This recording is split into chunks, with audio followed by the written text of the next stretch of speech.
Hello guys, kembali lagi ke channel Toya Cinema. Hari ini, admin akan melanjutkan alur cerita BTTH episode 135. Baiklah, tanpa berlama-lama lagi, langsung saja, ayo kita mulai. Scene diperlihatkan segel peninggalan kuno akan segera dibuka. Orang-orang pun segera menuju ke tempat itu. Xiaoyan pun mengingatkan kepada tetua Hu bahwa perjalanan ini sangat berbahaya. Makin banyak orang akan dijadikan target musuh. Cukup beberapa dari mereka lah yang akan pergi, dan aturlah yang lain untuk tetap berada di sini dan siap siaga untuk bantuan. Tetua Hu pun mengiyakan Xiaoyan. Xiaoyan dan teman-teman pun segera berangkat ke tempat itu. Di tempat peninggalan kuno, terlihat Tetua Lei yang sedang berbicara dengan Tetua Huangshan. Tetua Lei pun berkata, dengan kehadiran Tetua Huangshan, pavilion angin petir mungkin akan pulang dengan tangan kosong. Xiaoyan dan teman-teman pun tiba di sana. Mereka pun terkejut dengan kehadiran dari Xiaoyan.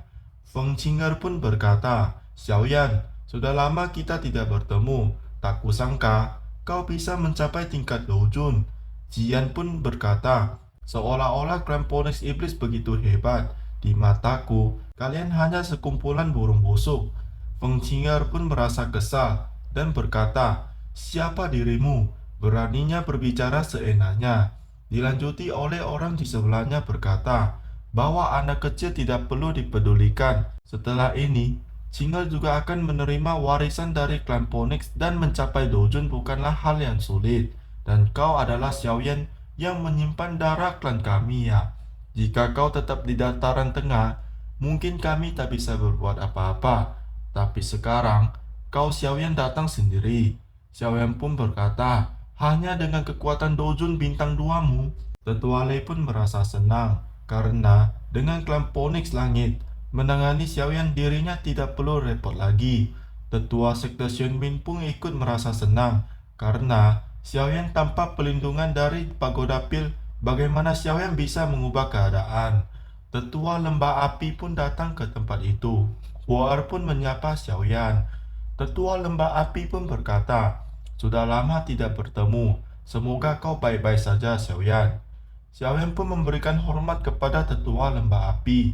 Tetua Lembah Api pun berkata, hanya dalam 2 tahun, Xiaoyan tidak hanya memenangkan konferensi Pil, tapi juga telah mencapai tingkat Doujun. Kecepatan ini benar-benar membuat dirinya kagum.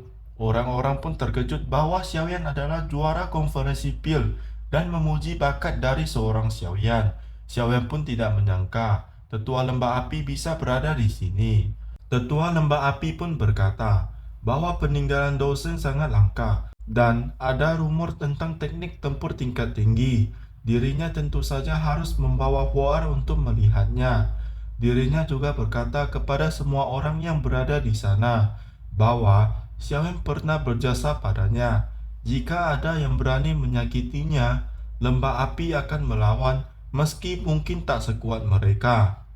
Tetua klan Phoenix pun berkata, jika Xiaoyan dilindungi Lembah Api, mungkin akan sulit menangkapnya dalam waktu singkat. Lagi pula, tujuan mereka bukanlah Xiaoyan. Xiaoyan pun berterima kasih atas pertolongan dari Master Tang Chen. Segala tempat peninggalan kuno pun akan pecah. Mereka yang tidak sabaran pun terbang ke arah tempat itu. Tiba-tiba, ada sebuah ledakan yang menyebabkan mereka mati semua. Feng Qing'er pun berkata, siapa sangka segel ruang yang telah bertahun-tahun di sana masih memiliki kekuatan sedahsyat itu. Tiba-tiba, patung boneka iblis aktif kembali, dan setiap boneka iblis memiliki kekuatan setingkat Dojong akhir. Master Tianhuo pun berkata, ini mungkin adalah ujian dari senior Douseng. Master yang berada di bawah tingkat Dojong tidak berhak memasuki peninggalan dan menerima warisannya. Salah satu tetua pun maju untuk menyerang. Boneka iblis pun menahannya. Boneka iblis itu pun terlempar. Boneka iblis lainnya pun menyerang secara serentak, dan master itu meremehkan semua boneka iblis itu yang hanya berada di tingkat Dojong. Tetua itu pun berhasil mengalahkan semua boneka iblis yang berada di sana. Tiba-tiba, semua boneka iblis pun bangun kembali dan berkumpul bersatu. Para boneka iblis pun melakukan sebuah formasi yang meningkatkan kekuatan salah satu boneka di sana menjadi Doujun bintang 2. Master itu dengan sombongnya dan berkata, mereka hanya menggertak saja. Boneka iblis itu pun dengan cepat menyerang ke arah tetua itu dan membuatnya terlempar. Tetua sekte Shen pun terkejut dengan kekuatan dari boneka iblis itu. Xiaoyan pun berpikir, jika dapat menaklukkan mereka semua, ditambah dengan boneka iblisnya, bahkan melawan Doujun bintang 5 dirinya masih punya peluang. Xiaoyan pun menuju ke arah sekte Xiong dan menyuruhnya untuk menahan boneka iblis itu selama beberapa menit. Tetua itu pun mendengarkan Xiaoyan dan mengeluarkan jurus untuk menahan boneka iblis. Setelah mengeluarkan jurusnya, dia pun menyuruh Xiaoyan untuk segera cepat karena jurusnya tidak akan bertahan lama. Xiaoyan pun menuju ke tempat para boneka iblis berkumpul dan ingin menaklukkan mereka.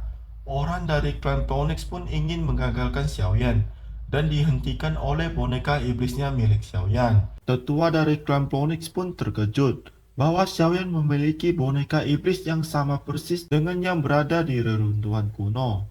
Xiaoyan pun berhasil menaklukkan semua boneka iblis yang berada di sana. Boneka iblis Xiaoyan mengalahkan orang dari klan Phoenix dengan sangat mudah. Gerbang reruntuhan kuno pun terbuka. Xiaoyan pun berpamitan dengan pemimpin Tang dan pergi ke dalam peninggalan kuno, dilanjuti oleh semua orang yang berada di sana. Sesampainya di sana, Xiaoyan dan teman-teman pun diserang oleh bola api di sana. Mereka pun memasuki sebuah jalur api. Tetapi, setelah berlama jalan di sana, mereka tetaplah berada di tempat tersebut. Xiao Yishen pun berkata bahwa jalur api ini mungkin telah diberi segel, dan jika terus begini, akan sulit menemukan jalur keluar. Xiaoyan pun berkata, tempat yang paling berbahaya justru adalah tempat yang paling aman. Xiaoyan pun menyuruh boneka iblisnya masuk ke dalam lautan magma di sana. Xiaoyan pun melihat bahwa ada jalan di dalam magma dan berkata bahwa jalur api adalah jebakan dan magma di bawah barulah tempat keluarnya. Mereka pun masuk ke dalam lautan magma dan menemukan jalan keluarnya. Master Tianhuo pun berkata, memanglah tempat ujian dari seorang Master Douseng. Siapa yang menyangka jalan keluar ada di bawah magma. Xiaoyan pun berkata, ini mungkin adalah tempat peninggalan aslinya. Biarkan mereka berebut teknik tempur tingkat langit. Target utama mereka adalah buah jiwa. Xiaoyan pun berkata kepada Jian bahwa selanjutnya bergantung padanya. Jian pun menjawab, tenang dan serahkan semua padanya. Jian pun menemukan aroma obat di suatu tempat. Mereka pun masuk ke dalam tempat itu dan menemukan suatu tempat yang sangat indah. Mereka pun segera masuk ke tempat indah itu. Sesampainya di dalam, mereka menemukan pohon jiwa. Xiaoyan pun memuji Jian yang begitu hebat. Si beruang pun ingin segera bergerak mengambil buah itu. Jian pun berkata, benda langit dan bumi pasti dijaga oleh makhluk aneh. Buah jiwa ini adalah harta untuk mengisi jiwa dan tempat ini tidak mungkin setenang ini. Xiaoyan pun membenarkannya dan menyuruh semua untuk berhati-hati. Tiba-tiba, seekor naga muncul di sana. Jian pun berkata bahwa itu adalah naga surgawi dan sudah punah di dunia luar. Xiaoyan pun berkata, menurut kitab kuno, naga surgawi memiliki darah naga. Jika bisa melewati banyak ujian petir, mungkin bisa setara dengan naga kuno. Jian pun berkata, di hadapan naga kuno, dia hanyalah seekor cacing kecil. Jian pun menuju ke arah naga itu dan mengeluarkan kekuatan naganya. Naga surgawi itu pun tunduk kepada Jian. Jian yang merasa kasihan dengan naga surgawi itu pun ingin memberikan sesuatu sebagai kompensasi mendapatkan buah jiwa. Xiaoyan pun memberikan sebuah rumput perubahan untuk dijadikan sebagai kompensasi untuk si naga surgawi. Naga surgawi pun menyetujuinya. Xiaoyan pun menuju ke arah pohon dan mendapatkan buah jiwa itu.